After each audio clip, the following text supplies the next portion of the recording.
바울 서신은 참 우리에게 은혜를 많이 줍니다. 어떻게 구원받는지에 대해서도 로마서, 갈라디아서, 또 에베소서 잘 말씀해 주고 있죠. 그런데 뒷부분에서는 항상 구원받은 하나님의 자녀들이 어떻게 살아가야 하는지에 대해서도 잘 말해 줍니다. 특별히 바울은 항상 초점을 이전에는 너희가 이랬지만 예수 믿고 구원받고 하나님의 자녀가 된 이후에는 이렇다라는 것을 바울이 말해줍니다. 오늘 본문에도 8절에 나오죠. 너희가 전에는 어둠이더니 이제는 주 안에서 빛이라. 빛의 자녀들처럼 행하라. 여러분, 오늘 우리는 하나님의 자녀들인 줄로 믿습니다. 자녀는 빛이죠. 빛 대신 하나님을 드러내는 존재가 바로 자녀입니다. 우리도 자녀들에게 말하잖아요. 자녀가 부모의 거울이다. 자녀를 보고 부모를 보죠. 똑같습니다. 그래서 구원은 언제든지 시작이지 그것이 마지막이 아닙니다. 우리도 이렇게 자녀를 낳고 항상 여러 가지로 권면하고 또 이렇게 해야 된다라고 말해주고 그 자녀가 올바르게 성장할 수 있도록 대부분이 그거죠. 낳고 나서 성장할 때까지 계속 자녀를 키워나간다라는 것입니다. 하나님도 똑같습니다. 우리를 자녀로 부르시고 거듭나게 하셨죠. 그 다음부터 하나님께서 하나님의 자녀의 모습이 있도록 우리를 양육해 가십니다. 키워가세요. 오늘도 바울은 에베소 교인들에게 귀한 말씀을 통해서 그들로 하여금 전과는 다른 모습으로 살아가도록 도전을 합니다. 무엇이 전과 다른 모습인가? 그리스도인들은 전과 이후가 똑같은 사람이 아니라 완전히 확연하게 다른 사람들입니다. 9절에 보면 빛의 열매를 맺는 것인데 빛의 열매는 모든 착함과 의로움과 진실함에 있느니라. 영어 성경에 보면 착함이 good, 그리고 의로움이 right, 그 다음에 진실함이 true입니다. 모든 착함과 의로움 그리고 진실함, 이것이 빛의 자녀들이 행하는 것이고 빛의 자녀들이 이 땅을 살아갈 때 맺어야 하는 열매입니다. 그래서 10절에도 보면 바울이 이렇게 고면합니다. 주를 기쁘시게 할 것이 무엇인가 시험하여 보라. 시험한다라는 것은 다른 번역 성경에 보면 생각하다 혹은 찾아내다라는 거예요. 그러니까 관심과 우선순위 또 삶의 주안점을 하나님께 두는 것이죠. 내가 구원받은 하나님의 자녀로 하나님 주신 이 땅을 살아갈 때 어떻게 하나님 기뻐하시는 모습을 하며 살아갈 수 있을까를 늘 관심 갖고 생각하고 찾아내는 것이죠. 웨스트민스터 소요리 문답 1번이 그거죠. 사람의 제일 되는 목적이 무엇입니까? 사람의 제일 되는 목적은 하나님을 영화롭게 하고 영원토록 그것을 즐거워하는 것입니다. 삶의 목적이 우리에게 있지 않고요. 하나님께 있습니다. 나는 하나님을 기쁘시게 하기 위해 찬양하기 위해 이 땅을 살아가는 존재죠. 그것이 세상과 다른 그리스도인들의 바른 모습입니다. 그래서 내가 어떻게 하면 오늘 하루 하나님 내게 주신 이 축복된 하루를 하나님을 위해 살아갈까?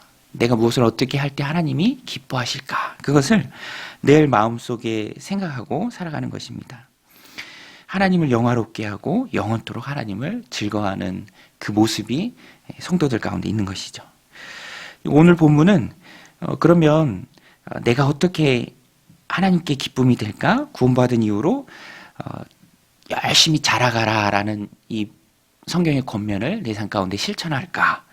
오늘 본문에 구체적으로 두 가지를 말씀하고 있습니다. 첫 번째는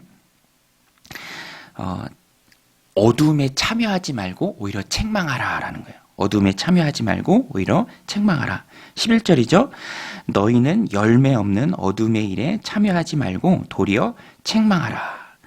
이 책망하라라는 말이 언어로 보면 드러내라라는 거예요. 그래서 영어 성경에 보면 폭로하라라고까지 이렇게 번역을 했습니다.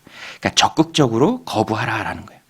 아닌 걸 알면서도 그냥 묻어가고 눈 감고 있는 것이 아니라 그것은 잘못된 것이기에 옳지 않다라고 적극적으로 거부하는 모습이 있어야 한다라는 것입니다. 아간이 스스로 눈을 감고 범죄했을 때 이스라엘 공동체 전체가 어려움을 당합니다. 여리고 성도 무너뜨렸는데 작은 아이성에서 대패를 하죠. 큰 실패를 맛봅니다. 그 원인과 책임이 어디 있습니까? 스스로에게 눈 감았던 아간에게 있죠. 그 악을 제거한 후에 오히려 공동체가 더 강건해졌습니다. 또 민수기 25장에 보면 범죄하기에 두려움이 없었던 타락한 이스라엘 백성들이 다른 이방인들과 행음할 때 하나님의 분노로 분노하고 하나님의 질투로 질투했던 엘르아살의 손자 비느하스가 있습니다. 그 비느하스가 하나님의 분노하심으로 그것들을 처단했을 때 오히려 이스라엘 공동체 전체가 소멸하는 데서 구원받을 수 있었죠. 우리 그리스도인들이 가져야 할 제사는 어두움, 이 열매 없는 어두움에 스스로를 먼저 돌아보는 거예요. 그리고 스스로를 먼저 책망하는 것이죠. 그리고 참여하지 않고 적극적으로 거부하는 것입니다. 필터가 있습니다. 그리스도인들은 오늘 말씀에 말씀하고 있는 것처럼 모든 착함, 의로움, 진실함, 그것이 주님을 기쁘시게 하는 일인데 내가 이 땅을 살아가면서 어둠에 참여하고 있지는 않은가, 그것을 적극적으로 거부하라라는 것입니다. 그것이 주님을 기쁘시게 하는 일입니다. 두 번째는 조금 추상적일 수 있는데 14절에 나오죠. 그러므로 이르시기를 잠자는 자여 깨어서 죽은 자들 가운데서 일어나라. 그리스도께서 너희에게 비추이시리라 하셨느니라. 깨어서 일어나는 것. 깨어서 일어나는 것. 깨어서 일어나는 것이 하나님을 기쁘시게 하는 일이고요. 또 모든 착함과 의로움과 진실함으로 사는 것입니다. 깨어서 일어나는데 그 앞부분에 보면 14절에 잠자는 자여 깨어서 죽은 자들 가운데서 일어나라. 이 죽은 자들 가운데서 일어나라라는 말씀이 키워드입니다. 그냥 눈 감고 잠잘 수 있죠. 그러나 그렇게 하지 말고 깨어나라라는 것입니다. 깨어나라. 지키는 자의 마음으로 깨어 있어야 합니다. 영적 지킴이로서 깨어 있는 것이죠. 기도로 깨어 있어야 합니다. 세상 풍조라는 게 있어요. 그냥 흘러가는 게 있습니다. 그런데 그리스도인은 세상에 같이 살긴 하지만 절대로 섞여 있는 존재는 아닙니다. 영적으로 보면 산 자가 있고 죽은 자가 있죠. 죽은 세상에 부득이 살아가지만 그 가운데서도 깨어 있어야 합니다.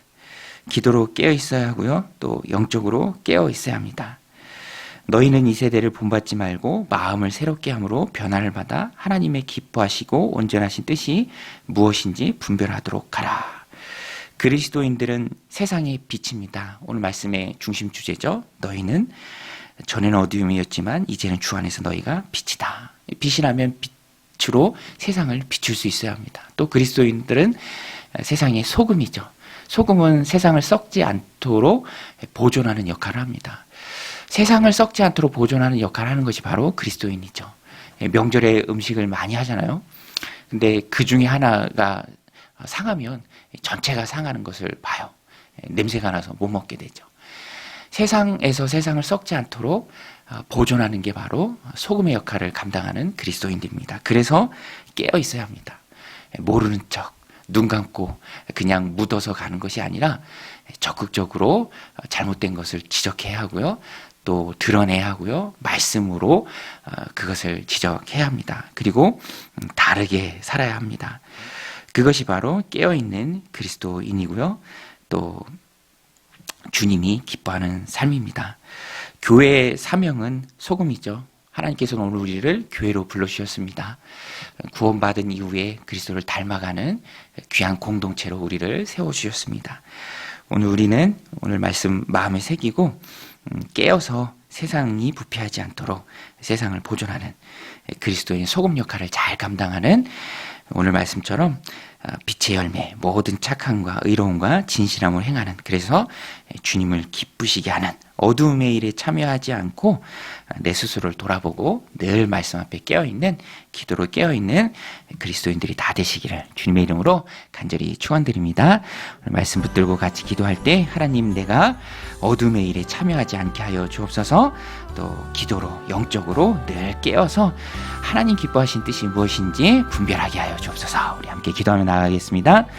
하나님 아버지, 오늘도 이 새벽 주님 전에 나오게 하시고 또 기도하게 하심에 감사를 드립니다. 하나님,